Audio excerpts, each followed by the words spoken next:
Hello, Yawer. Good evening, sir, Mr. Nabil. How are you doing?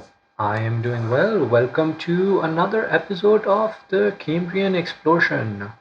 Podcast by your beloved hosts, Nabil and Yawer, coming to you from, thankfully for the time being, haze-free Toronto.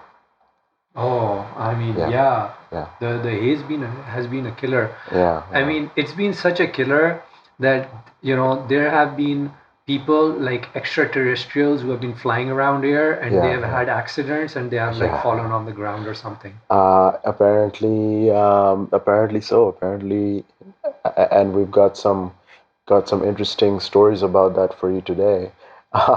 Well, not just today. I mean, it's not just because of the haze, obviously, but what we really that's a nice segue, by the way, Nabil. What we wanted to talk to you about today is some really interesting stuff that's going on, kind of in the background of various like non-mainstream media. And there are apparently a couple of whistleblowers who are coming forward and claiming that the US government is hiding up evidence of alien spacecraft. And they are starting to bring forward these allegations and saying that they will provide more evidence when they are able to, and that they have given descriptions, secondhand or hearsay descriptions of what these alien craft are like, or what happened when the people went inside them. And I think it's pretty interesting, and I wanted to talk about that a little bit. I'm super curious about this as well. It's one of those topics that on both the forensic side and the science side of it I follow Mhm. closely. So tell me, so since you brought the story up, tell me what have you found and what's happening? Yeah, so there's apparently a whistleblower called David Charles Grush, and apparently he's saying that, well, just a little bit about Grush. He's a former intelligence officer, and he says that the US military and other nations are illegally covering up operations to hold and reverse engineer alien spacecraft, and they are not revealing this information to the US government, or to the Congress, rather. Um, so yeah, it's very interesting. There's been a little bit of uptick in chatter recently, in recent months, about UFOs. We've all heard about UFOs, and recently the U.S. fighter jets scrambled to shoot down unidentified objects, which many claimed later apparently were Chinese weather balloons or something like that. But I think the even more interesting one is like the 2 years ago when they had the footage that came out of like uh, the what some would call the fly mm, on the screen, but it mm, didn't behave like a fly. It didn't behave like a, and you can hear the pilot saying like, "This is not normal. This is not, uh, I don't. I'm paraphrasing here. right, Uh, so there was definitely footage earlier as well, and there was an right. ask for having. I think the interesting thing about that was that once the footage came out, it was the confirmation from the government sources that the footage was authentic. Right. So U.S. government has been or U.S. military in some cases, they've been fairly surprisingly open about some of these footage, and these footage have come out and been viewed by the public, and they appear to show some objects which are flying around on the screen. Obviously, we don't know exactly what it is. It could be anything. But there have been several instances where the pilots of these military aircraft have been commenting, and they've described commentary like saying that it's defying the laws of physics. It doesn't appear to have any visible propulsion. It doesn't have any like jet engine, or any kind of engine. It's just moving around uh, without any regard for laws of physics and gravity. So these crafts that they described seemed to have some kind of way to completely ignore gravity and move about in space however they liked. So, So that was the news article 2 years ago. What's right, new this right, time around? What are the new things that are being right. said in this Yes. times So very interesting. whistleblowing? Very interesting. Some of these claims that are now coming out from this whistleblower, apparently Rush. And again, this is, we have to say that this is hearsay. This is not, first-hand, independently verified information.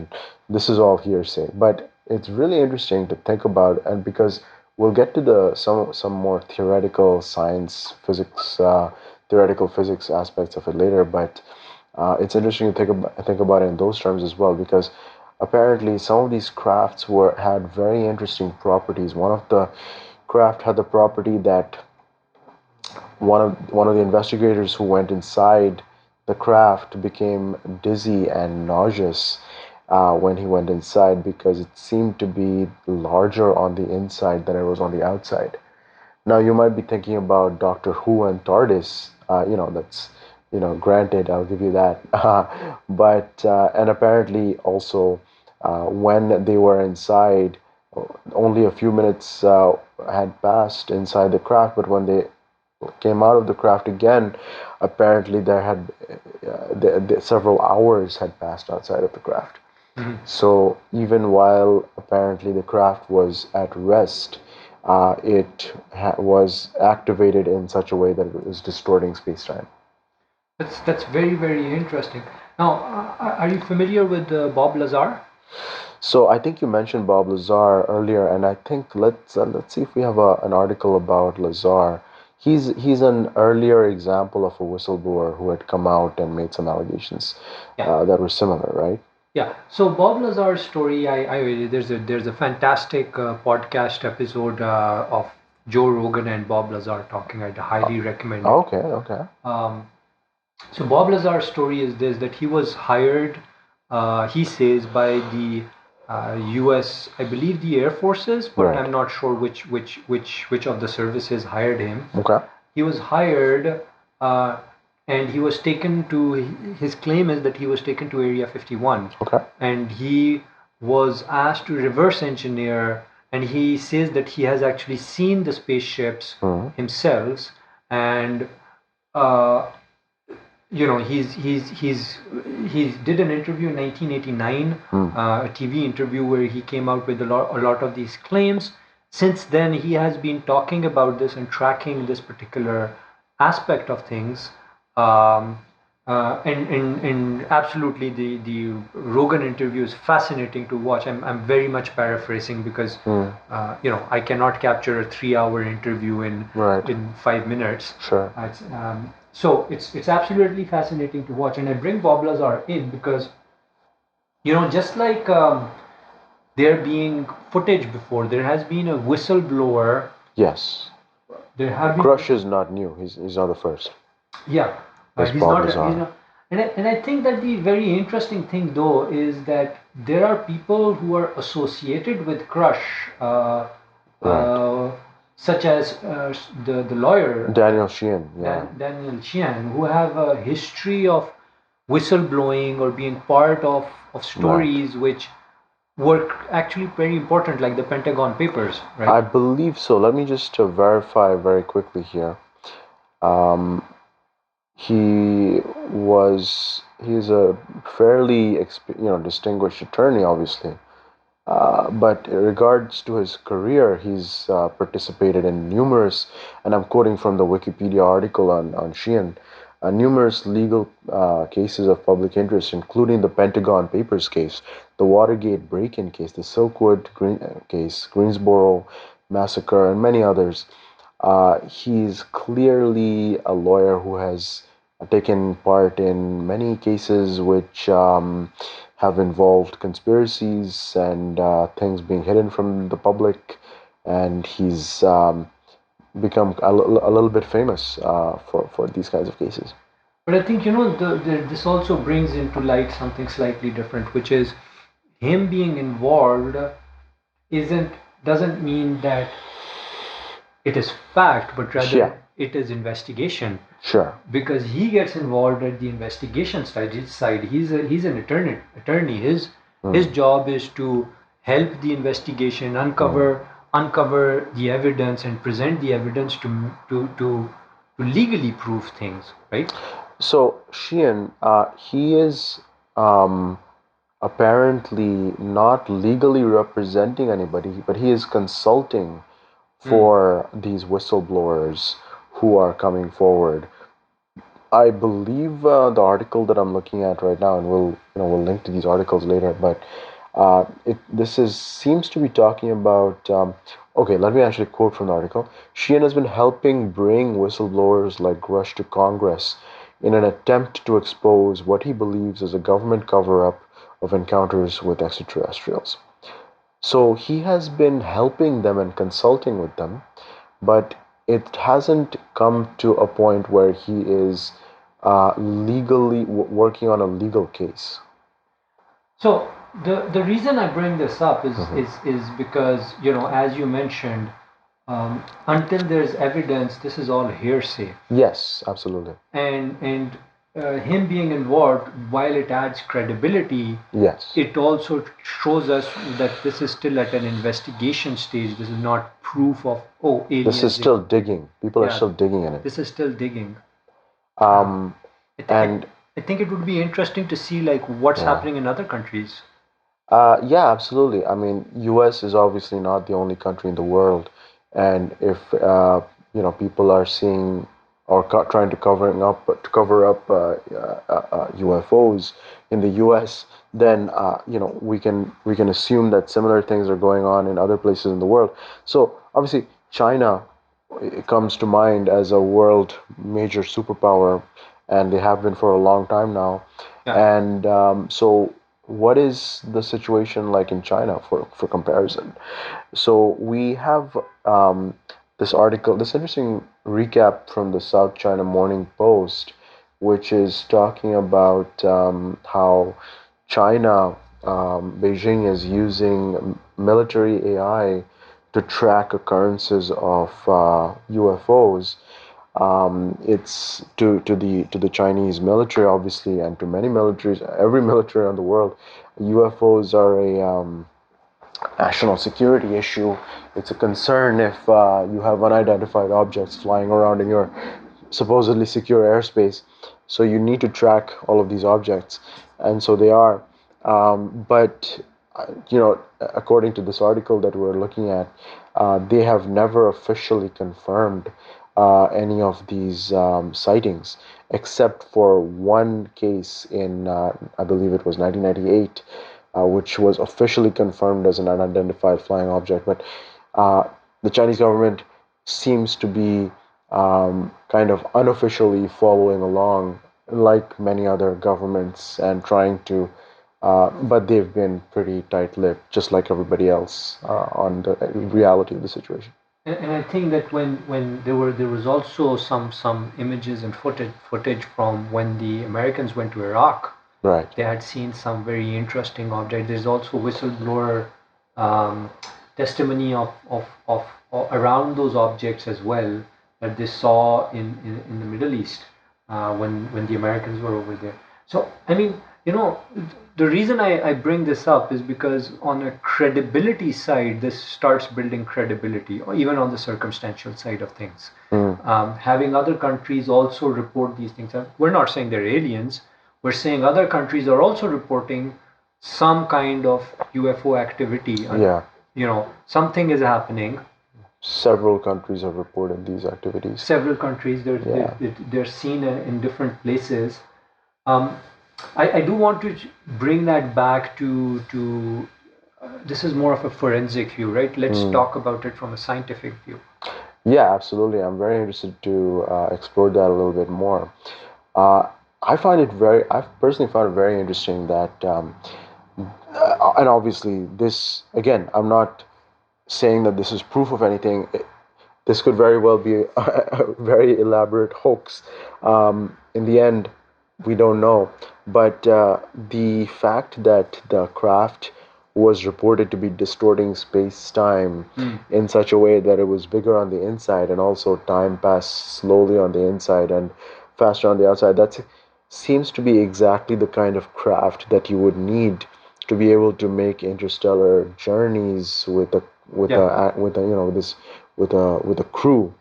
Unless that you don't, if you don't have any like hibernation technology or cryo sleep technology, you would need to have a crew who could, maybe have a normal lifespan, and you could travel with them. So the interesting thing is that even on our side, on the human side of things, we know the theory behind warp drives, how to build them.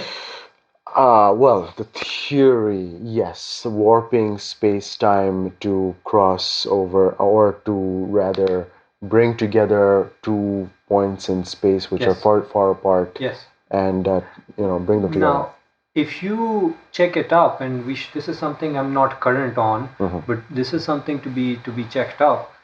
I know that NASA was involved in trying to build a warp drive, a very, very tiny warp drive. I don't know if they were successful or not. That's a very good point. I completely had forgotten about this. But you are right. As of last year, I'm looking at an article here which is saying that NASA scientists claim that warp drive is within our grasp. Yes, and my understanding is that what they have been able to do is that on a lab level, at a micro level, they have been able to create those space-time distortion. But we're not talking that you can put a human or a spacecraft in there. But all great scientific achievements start from that little experiment, and then you learn to cap capture that technology, that phenomenon in a technology and enhance it, right? So I'm not saying it's going to happen tomorrow, but it's if it may take 50 years, It's but theoretically possible, from what it's we know. it's theoretically possible, and there is work being done to that effect. Um, so warp drives, and particularly on top of that, I was sharing with you what's happening on the quantum side of things, like the discoveries being made in quantum technology. Um, that to me is Right. related to the single unifying theory of how everything is connected. All the major scientific laws of forces are connected together, like the electromagnetic force, right?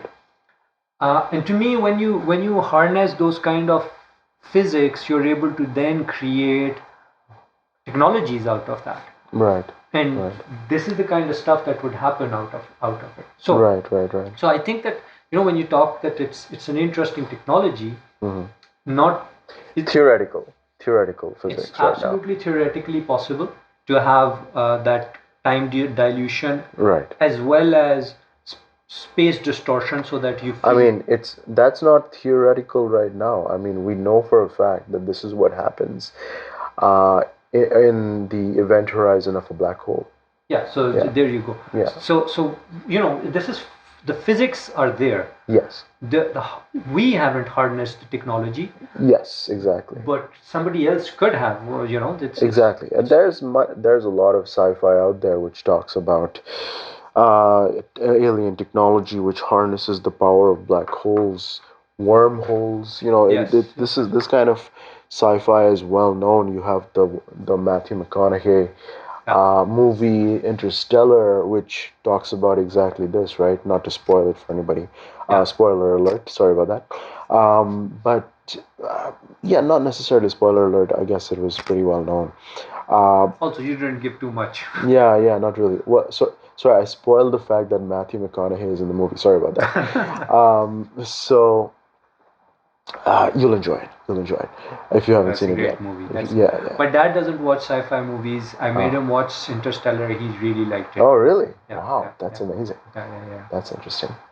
Uh, I'll have to. I'll let me think of some other related ones that he might enjoy on that note. But we'll get to that after the episode. Um, but yeah, so all that said, we're talking about theoretical physics, but right now what's happening is that there's a little bit of an uptick in activity. That's really what I wanted to bring to light here. A little bit of an uptick in media coverage and stories and interest in UFOs. I think and this is the one of the reasons I wanted to touch on the scientific side of this too. The way that we currently estimate whether or not aliens exist is called the Drake equation. So what the Drake equation is basically the probability of there being another sun-like star into the probability of there being another planet like Earth in the habitable zone, then that planet having water, then into the probability of that planet having water, then into the probability that there'll be a primordial soup and then it'll turn into life form and so on and so forth. So you multiply the probabilities and you can get a sense of, well, is there life outside? Now here's some of the things that have started happening. When the Drake equation was created, was somebody came up with it, Mr. Drake came up with it in the 1960s, we knew of one planet like Earth, and that was Earth itself, right? Right. We didn't even know if other stars had planets or not. Now we're finding like almost every star has a bunch of planets, right? The number of planets has multiplied. The number of planets in the habitable zone, we have found them. We have found water not just on other planets, we have found water on other places in the solar system. Right. So a lot of the probability is starting to change, and we're starting to see everything in the world points to the fact that there should be other alien races. And the question really becomes, why haven't we met them? And that's called the Fermi paradox. So the scientific consensus isn't that aliens don't exist. Is hey, there should be aliens. Why haven't we met them? We don't understand that. Right. We're seeing that many places that we've been able to observe throughout the galaxy are capable of supporting life Yes. as we know it. Yes, as we know it, the Yeah. parameters, there is enough variety out there that something very similar to Earth should exist within our own galaxy. Forget other galaxies, Right. within our own galaxy. Right. And so the question really becomes, well, why haven't we met them? And there's different reasons given, from, hey, we're actually too early, to we're too late, to we're not technologically advanced enough. For example, we haven't figured out the warp drive stuff at this point, Right. right? Um, or the tools that we use, or where they're hidden. There's a different explanations given for it. They're just xenophobic. They don't want to meet other, Or we don't recognize them when we see them we don't recognize as them. alien life forms. Yeah, yeah.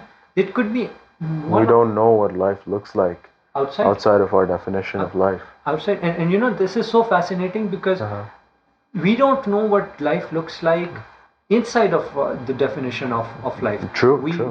We've gone into the Marianas and we've discovered life form right at those depths, at pressures we couldn't even believe. Yeah. We've found life under the Arctic, under the ice of the Antarctic and the Arctic, which we couldn't even. We found life in sulfur ponds, Yeah.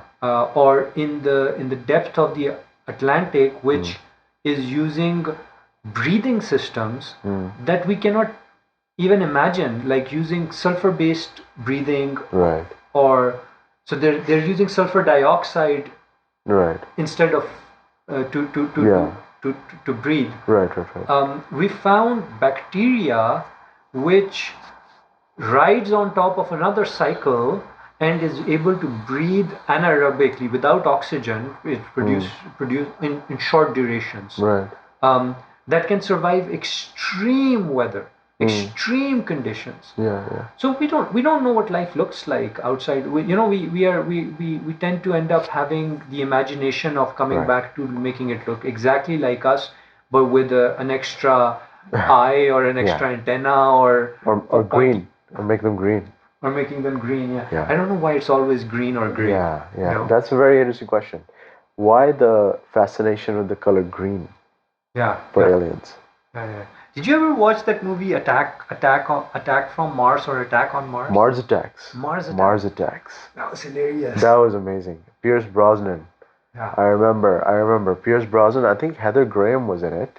yeah. There were a bunch of people. It was amazing. What was it? 1995. I was a kid then when I watched it. I I remember don't watching it. remember. That's I remember being quite scared of the aliens in that movie. yeah, but Yeah. it's a hilarious movie. It was hilarious, but it was also for at that time for me it was quite scary as well Wow. because of the way the aliens they had the ray guns and they were vaporizing people left and Oh right. yeah, yeah. And by the way, Yeah, it made so many nice spoofs as well. yeah. And there, It's hilarious. that was a That was a great parody or satire. So I think that brings us to the question. Hey guys, if you were to write the movie of Earth, uh, tell us, is this the time when we actually meet aliens? Uh-huh. Is this how this happens with like Yeah. whistleblower leaks and this and that? Right. Or is it going to be more like a District 9 kind of effect where like we Right. have a spaceship of like alien refugees running away from a war who Right, just right. end up landing in our backyard? Or Man of Steel effect where you guys have one of our people, you have to give him up, Yeah, otherwise we'll attack you. yeah. So you guys tell us which world do you believe we live in? Uh, And I think that's a great segue to end the episode. I believe so. To any of our listeners on Earth and beyond, peace out and bravely go on. And we'll see you in the next episode. Take care. Bye bye. Cheers.